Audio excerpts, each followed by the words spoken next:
They made us laugh while living inside a nightmare. On screen, the cast of Hogan's heroes were the clever prisoners outsmarting bumbling Nazis in a sitcom that shouldn't have worked. But off-screen, their lives were filled with murder, scandal, and the darkest shadows of the 20th century. You think you know Colonel Hogan and Sergeant Schultz. You have no idea. From unsolved homicides to the true horrors of the Holocaust that haunted the set, the real stories of these actors are more tragic than any drama ever written. These are the 10 Hogan's Hero stars who met heartbreaking ends.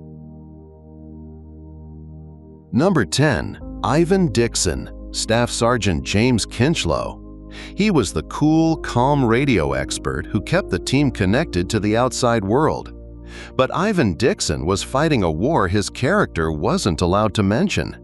He was a serious, classically trained actor and a civil rights activist who eventually felt suffocated by the comic book nature of the show. While his co-stars were content with the laughs, Dixon felt underutilized, famously saying, "Give the spooks an hour." He walked away from the hit series at the peak of its popularity in 1970, a move that was unheard of. He wanted to direct. He wanted to matter. He broke barriers behind the camera, directing The Waltons and Magnum P.I., but his final years were plagued by health struggles. In 2008, at age 76, his kidneys failed him. He died of a hemorrhage at a hospital in North Carolina.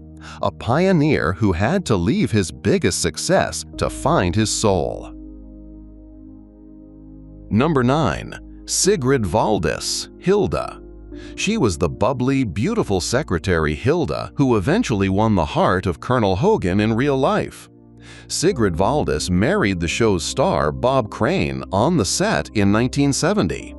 It should have been a fairy tale. It became a horror story. After the show ended, she retired to raise their family, but her husband's brutal, unsolved murder in 1978 destroyed her world. She didn't just lose her husband, she lost her privacy. The press dragged her family through the mud, exposing Crane's sex addiction and double life.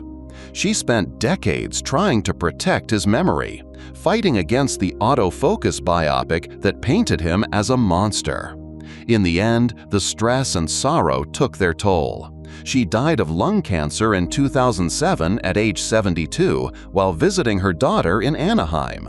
She passed away still living in the shadow of the crime that shattered her life 30 years earlier. Number 8. Cynthia Lynn Helga. Before Hilda, there was Helga. Cynthia Lynn played the original blonde secretary who kept Colonel Klink distracted. But behind the sweet smile was a woman fleeing a terrifying past.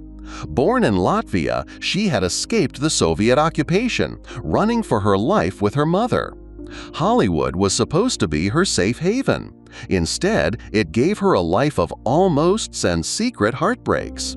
She had a short-lived affair with Marlon Brando that resulted in a daughter, Lisa, a secret kept for decades.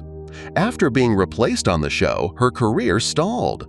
Her final years were not spent in glamour, but in a brutal fight against hepatitis. She died in 2014 of multiple organ failure at age 76. Her daughter had to raise funds online to pay for her memorial service. A tragic final curtain for a woman who once shared the screen with legends. Number 7. Larry Hovis, Technical Sergeant Andrew Carter. Lovely. He was the goofball explosives expert who could impersonate Hitler. Larry Hovis was a comedic genius, but he was also a man who refused to sell his soul to Hollywood. He was a talented writer and singer who often felt invisible on the set, believing his abilities were wasted as a bumbling sidekick. But his tragedy wasn't career-based, it was personal. He was devoted to his wife, Anne. When she died of cancer in 1995, a part of him died with her. He never remarried. He spent his later years teaching drama in Texas, shaping the next generation. But the disease that took his wife came for him too. In 2003, just months after being diagnosed with esophageal cancer, Hovis died at a hospice in Austin. He was 67. He was the quiet man of the show who simply faded away, leaving behind a legacy of kindness.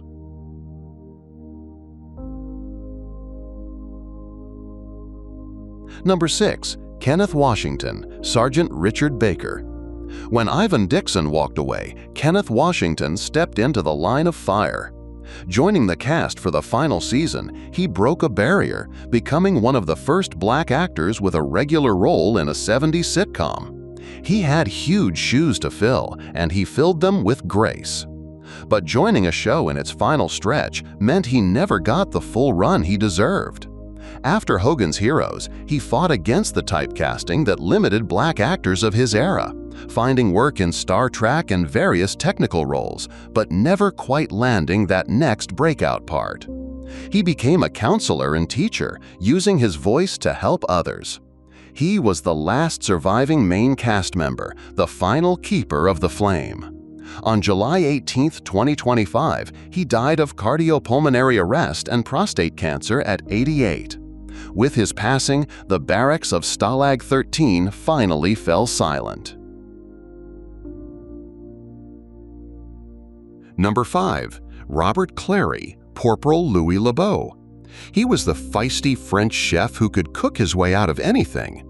But Robert Clary wasn't acting, he was surviving. A French Jew, he had been deported to Buchenwald and carried the tattoo A5714 for the rest of his life. The tragedy of Clary's story defies comprehension. He watched his parents and 10 siblings be marched into gas chambers. He survived only because he could sing, performing for SS soldiers while his family was being murdered nearby. He once said, "We were not even human beings." To go from that nightmare to starring in a comedy about a Nazi camp required a strength almost impossible to grasp. He died in 2022 at age 96, a man who refused to let the monsters who tried to erase him steal his joy.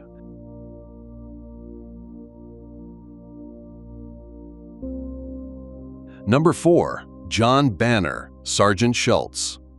"I know nothing, I see nothing." John Banner turned those lines into legend, but the man behind the lovable Schultz carried a lifetime of sorrow. Born in Austria to a Jewish family, Banner fled when Hitler annexed his homeland.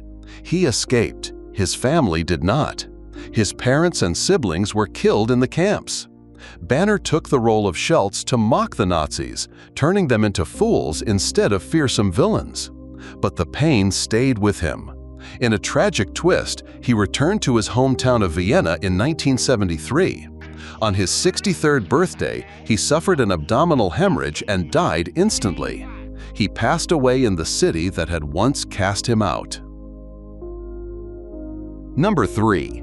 Richard Dawson, Corporal Peter Newkirk. Before he was the kissing host of Family Feud, he was the street-smart Newkirk. Richard Dawson appeared confident and charming, but privately he carried heavy emotional weight. He isolated himself often and smoked 4 packs of cigarettes a day, a habit that eventually sealed his fate. In his final years, he withdrew from public life, finding peace only with his second family. But the damage couldn't be undone. In 2012, he was diagnosed with esophageal cancer. 3 weeks later, he was gone at age 79. The man who handed out prizes on TV died unable to buy more time. Number 2. Bob Crane, Colonel Robert Hogan. He was the charismatic hero of Stalag 13, but Bob Crane's private life spiraled into darkness that eventually consumed him. Crane struggled with a profound sex addiction and recorded his encounters, often with the help of John Henry Carpenter.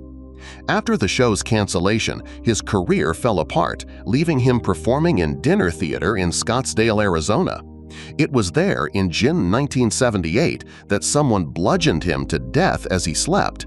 His skull was crushed with a camera tripod and an electrical cord was wrapped around his neck.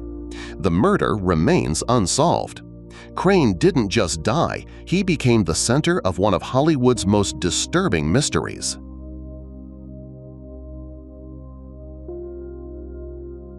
Number 1. Werner Klemperer, Colonel Klink. Why is Colonel Klink number 1? Because Werner Klemperer's story is an act of defiance etched across his entire life.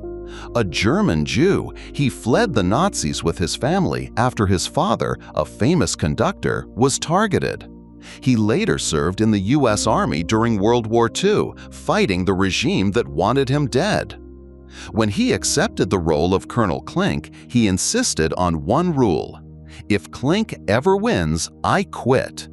For 6 years, he put on the uniform of those who murdered his people, turning them into buffoons for millions to laugh at.